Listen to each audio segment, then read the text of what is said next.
Sam from Malaysia DOG Training. How are you guys doing today? It's been quite some time since I last made some video.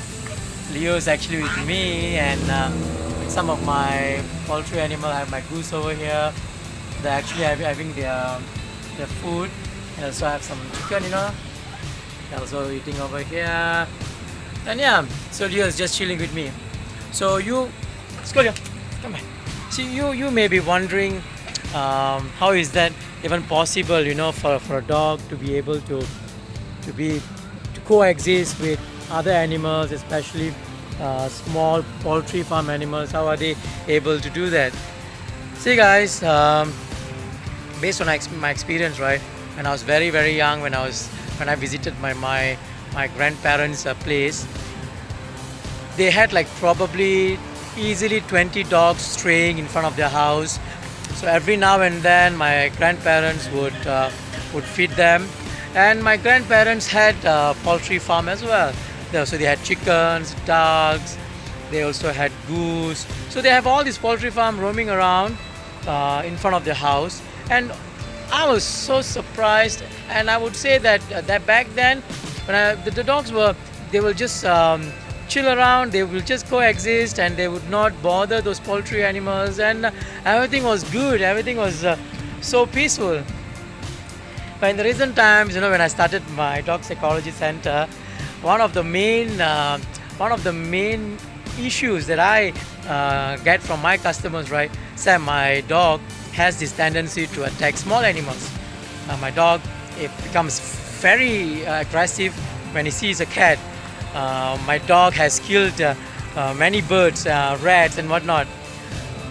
So I feel that yes, some dogs by breed, by nature, hunting dogs especially, they have very high level of hunting instinct.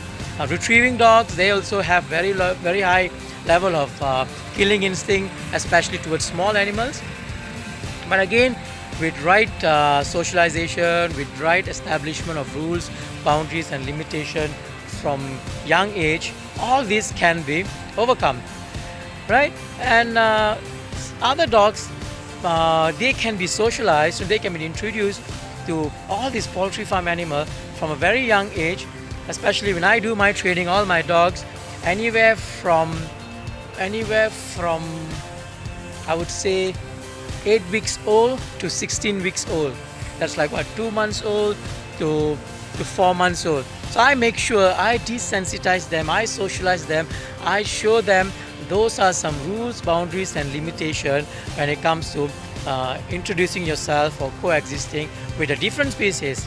So those would be my priorities. So if you have a puppy at home, it's a very young puppy, and if you want to solve this or you don't want to have this type of small animal fixation issues, killing issues or aggression issues in future, what you can do, you can actually take your small puppy to a place where you can let them see a lot of birds roaming around or flying around, and you can even be proactive. You can get yourself a hamster, and you can actually allow your dog to be in the presence of your hamster, and obviously you would want to make sure that the hamster is inside the cage, and you teach your puppy yes and no, and you teach your puppy to understand that he or she can coexist with the hamster without harming them.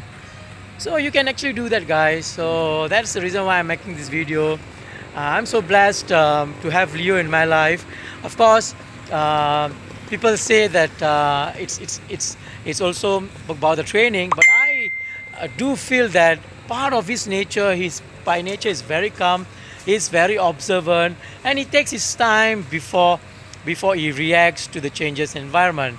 So thank you so much, Leo. So he just decided, come and sit over here.